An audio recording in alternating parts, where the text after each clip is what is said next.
Visionaries declared 7 days in March as Save Your Vision Week.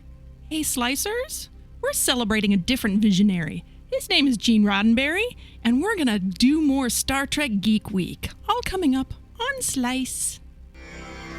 Covering all the news from every dark corner of the universe.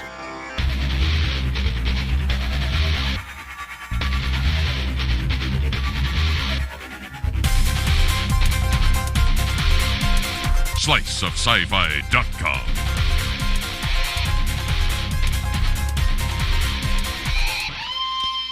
Hello, everyone. Pretty sure that we could probably do like 3 months of this subject. At least. Michael Armin and Gay.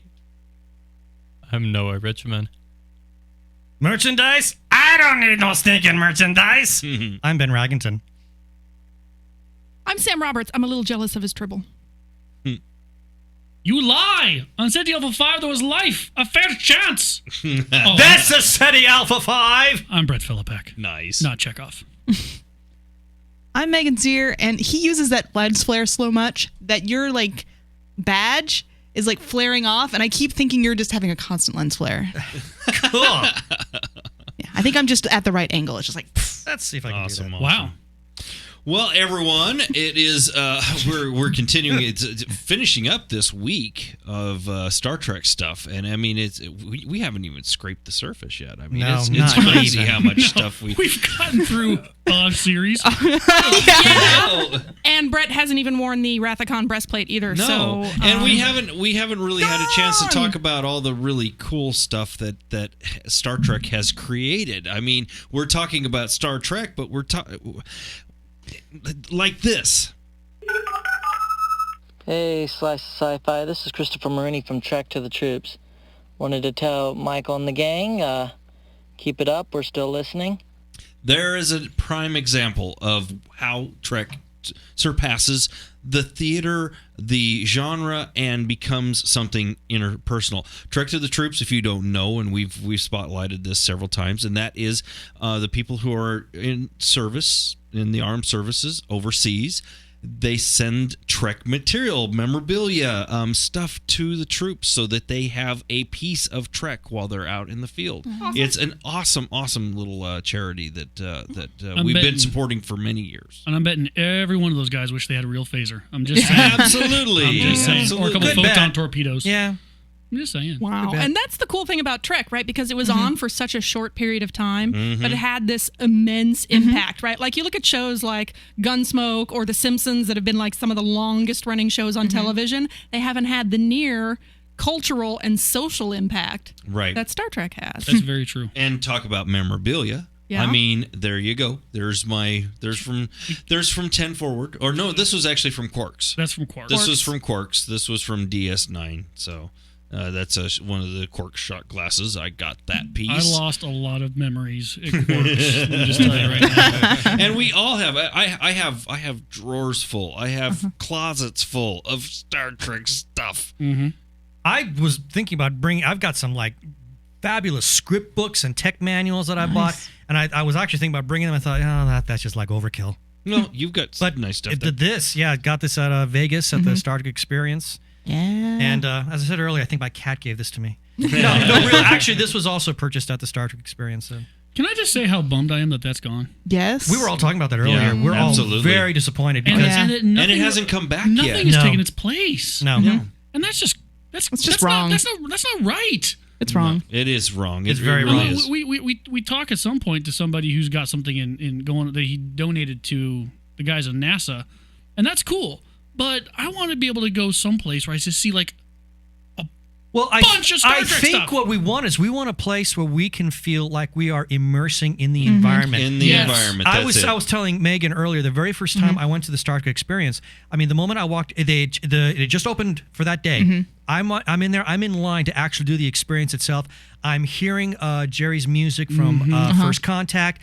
I just see all the models, and I got very, very emotional because I was in the world of something that meant everything to me. I had the exact same experience. I keep holding this pen. I had the exact same experience when I walked in there at the Las Vegas Hilton, and I just see the NCC 1701A hanging from the, oh my gosh, I just remember looking at that and I just darn near fell to tears. It was so beautiful. I loved it. Absolutely. I got emotional.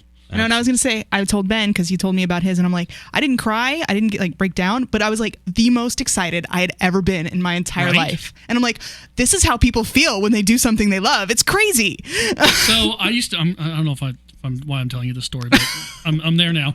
I actually used to go to Vegas every twice a year with my best friend and his wife and my ex-wife, and we would go to the Star Trek experience. We go to Quarks, and we always ordered Borg spheres or warp core breaches. Big drinks in a bowl, power through that thing. Mm-hmm. Oh my God, they were so good. But they would sit, my ex-wife and my best friend and his wife would just sit around and watch, because I would have full-on interactive conversations with whatever alien was near me. I've done that. Right? And they were like, are you Dane Bramaged? I mean, it's what's wrong with you? But that was it was so much fun for me. That was like home. I know, because I'm not somebody who likes to get my picture taken with people, but I was at the Star Trek experience and I was talking to a Vulcan and I'm like, I need to have my picture taken with you because you're a Vulcan and I need to have a picture of this. There needs to be evidence. It's because we so need that connection, that we need to know that we can actually have a piece of that. Well, I think it goes beyond that. I mean, we've all agreed that Star Trek represents something that is bigger than all of us. Oh, absolutely. It represents an ideal that we've all come to deeply love, which is why we're all so passionate about it. And we want it to be real. Absolutely. Yeah. That's a universe I would like to live in. As we talk about the original Star Trek series, one of the things that don't come out, but should, is one of the reasons why I watched it. And I think many people did. Not only back when it was originally airing, but even today. Star Trek's message has always been one about hope, that things work out, that the future will get better. It will be a place that we'll want to live in. At least on Earth, poverty will be gone, homelessness will be gone. People, in a sense, will want for nothing. It will become a utopia in any sense that we can think of it. This is a great message. During the 60s, some place like that would seem completely unreachable, but here it was for us. Every week on NBC, all we had to do was tune in and watch it. This message is part of, I think, the core of what radiates and gravitates people to this series, even to this day. As we watch more and more grittiness, realism, and stuff like that I think people get washed out, burned out from things like that. You need to have hope. Things looked very grim in the 60s, and Star Trek provided that sense of hope, that escapism, if you will. As I look at today and with the variety of problems currently existing, I can really say the same thing. Star Trek provides a sense of hope. It gives you optimism and a sense that we can do these things. We've seen little bits of Star Trek creep into our life already. Reduced racial tensions, equality for women, amazing technological achievements. Star Trek seems to be coming true more and more every day. If we could stay on this path, the path that Gene Roddenberry gave us a small example of, perhaps the world really can be a better place by the 23rd century. Absolutely. That's what I said. I agree. And Gary from Jacksonville, by the way. Nice to hear from Gary. Yeah. It's nice to hear from Gary. Actually, this was the one that was, I probably should have run this one first to set it up. Hey Slicers, this is Gary from Jacksonville, and I was asked to talk a little bit about Star Trek and this 47th anniversary since the show aired. Star Trek, unlike virtually every other science fiction show, apologies to Star Wars and Firefly people, has impacted our society in a variety of ways that even now we're continuing to appreciate. Take, for example, the latest iPad phase that's been going on for several years, directly related to TNG. As you also know, cell phones, Bluetooth headsets, and even limited tricorders are in use today as everyday functionable items that would not have been possible without Star Trek. It's truly been an inspiring series, and not just in technology, but that obviously does stand out to most people.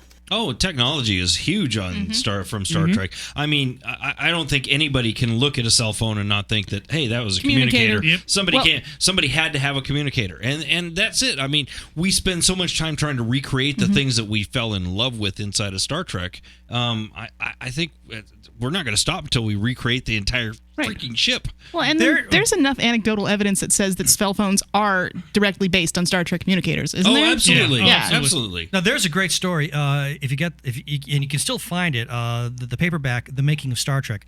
There is a great story about how some people were touring the set at NBC, and they got to sickbay, and they said, "Well, what is this?" "Well, this is a diagnostic bed." And these people's like, "Well, wait a minute. How did you know about this?" And I said, "Well, what do you mean?" "Well, we were actually working on one of these right now."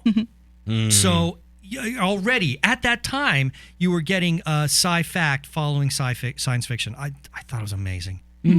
And we're seeing that all Still. Across the board. I mean, so much of science is following science fiction, or science fiction is following science. Because it opens you up to what's possible. Exactly. Right? Like, something small I can hold in my hand and I can talk to people far away. That's a great idea. You can't underestimate what people want to and what they'll do to get it. Exactly. Yeah. And there's already scientists who are working on actual warp drive. Oh, certainly. Yeah. Absolutely. Well, and transporters, right? Like the idea of Transporters. beaming things and people. I gotta say, of all Star Trek technologies, I was like, warp drive, that's never gonna happen. And somebody actually tried to work on it, and I'm like, okay, I was wrong. Yeah, so quantum entanglement, I think. Yeah, there's some issues with it, but I mean, the biggest one is replicators. That's Right? the one that we're getting so close. 3D printing. 3D printing is becoming replicators. So it's all Granted, it's about like super slow, but it's still the same process. There's got to be a first step somewhere. So, but at some Absolutely. point, there's going to be a materials breakthrough, and then suddenly they'll be able to replicate more than just plastic. Soon we'll things, have our you know, GAF. and- Yeah. Well, once you can break Tea, down Earl all Grey, once you can break all substances down to their basis molecules, and then you can rearrange them for your needs, And then we will be as gods. Then we're at some And then place. suddenly we're back at Star Trek 5. Yeah, exactly. Because we're gods. I'm going to ignore that. I have no response for that. Yeah.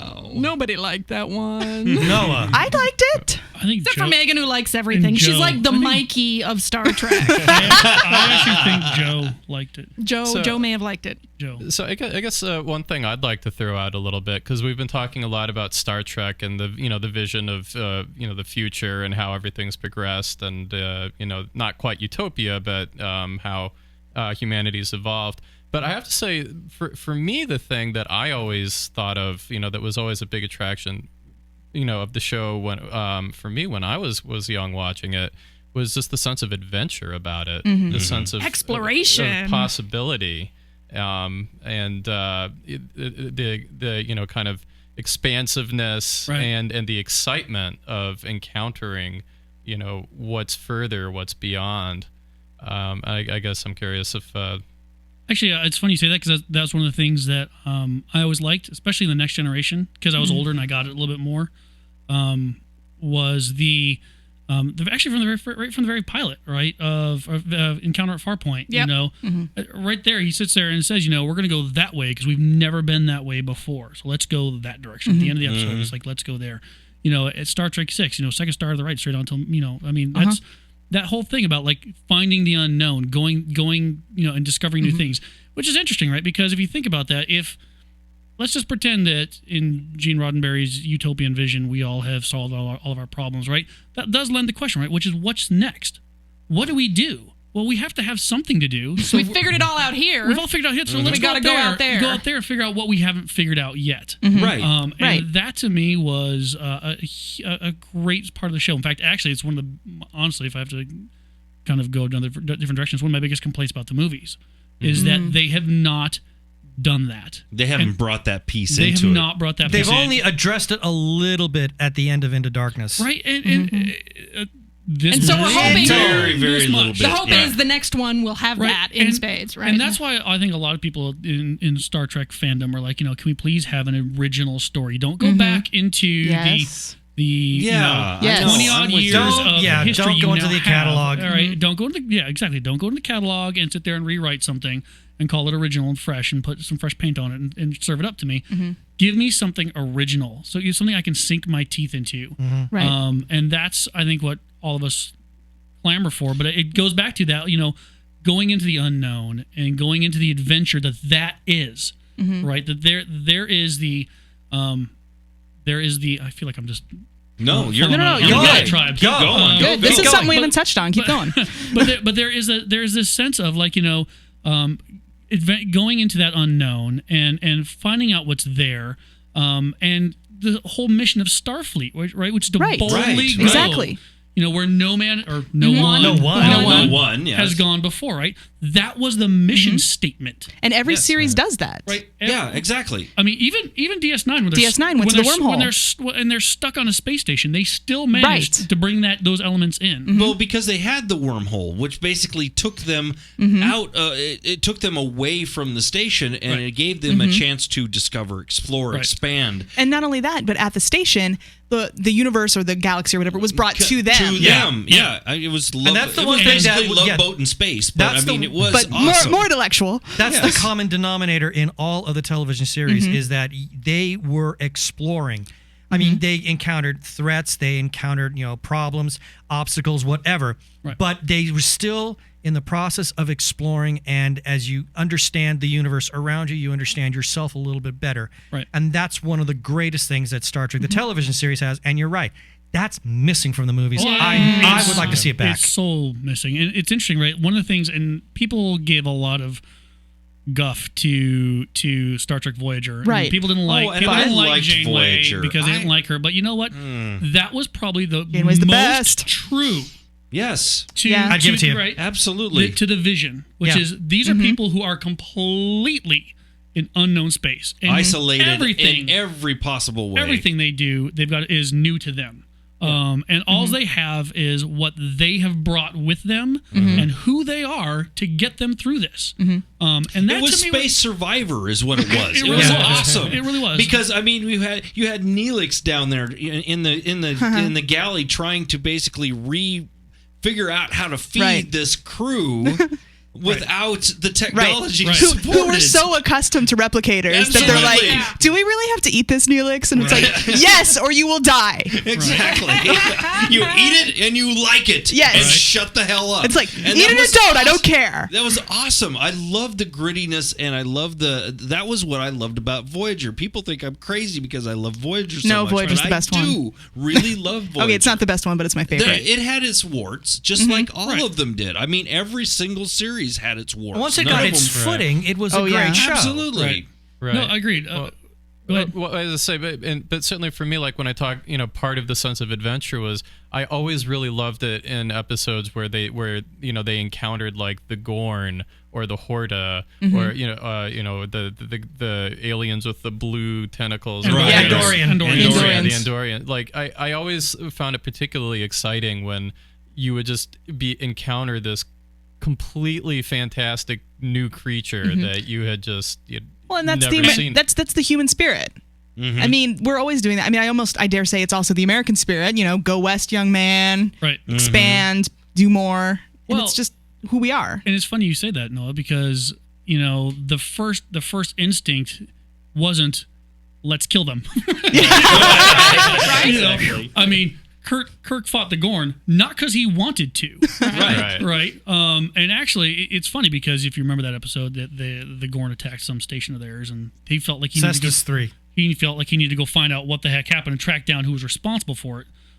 But even then, at the very end, when he had the opportunity to sit there and kill the Gorn, he's like, "No, I'm not doing it." Right? I mean, that was. I think that's one of the most interesting parts, right? We seek to understand in that show. One of the things I always found fascinating was that Starfleet, for all of everything it's got going on, was never a military outfit. Right. Right. In fact, until for those of you who want to sit there and call in and yell at me, as far as I recall, until the Defiant, there was never a warship. Right. The Right. Defiant was created as a warship, and there was a lot of conflict about that. It's like, really, we're going to build? Why are we building this? Why do we need this? Yeah. Isn't there some way that we can work around it? And it was always about, can't we have a peaceful resolution to it? Do we have to do this? Right. Starfleet was always about exploration. Their ships were always about exploration. They could defend themselves, but they were out there they were filled with sensors, right, to find things out. I always kind of thought of Starfleet as kind of like what we wish we could have our military be. Like, it's not always feasible to have a military whose prime goal is to explore, but if we could, then that's what we would do. Like, only defend ourselves if we have to, because that's why they had military ranks. That's why they had ships and weapons. So I always thought of it as like an ideal. I could talk for 3 hours on that subject, so I'm not going to. Wow. But you know what? Actually, it's a good time to wrap up, I think, and figure out what... Excuse me? No. I'm thinking that's actually a good point, because you talk about where do we go with this? Because this has been a really great week of just conversation, and we have not even begun to scratch the surface on it. Not even. There's so much more to discuss. There truly, truly is. And folks, you can get in on this conversation too. You know the numbers. 206-339-TREK. Gosh, I think this is the first time I put that up there. we've been so busy yapping. We've been so busy yapping, we haven't even had a chance to put our normal stuff into the show. I should probably just drop those things in while we're talking. I think you probably Except that I'm should. talking about Star Trek and I can't think about it. So if you're talking where do we go from here, I think what's been given short shrift and really only mentioned in one of our interviews is Enterprise. Yeah. Yes. Enterprise. I agreed. There we go. And I mean, there's a lot. There's so much that we haven't even begun to cover. Yep. I mean, but I don't know. Yeah. Final thoughts on this show, really quick. Just I think that Star Trek is something that it has created and defined us in a way that nobody could ever dreamed, and it will continue to do so. I don't think that this is going to go away anytime soon. No. It captures generation after generation in different ways There's and for always different reasons and different forms, but it's got the same core. Infinite diversity. And infinite combinations. Yeah. There you go. Good way to end. All right, thanks everyone for tuning in. I hope you enjoyed this. If you loved it, let us know. If you hated it, let us know. But I can't imagine you. We're going to do like 500 more episodes of it, though. That's so right. sorry. So you're stuck. So suck it up. to it. In 2017, we should be able to wrap this up, I think. So welcome to the new Star Trek podcast. Right. Something like that. All right, thanks everyone. We will see you soon. Bye. Bye-bye.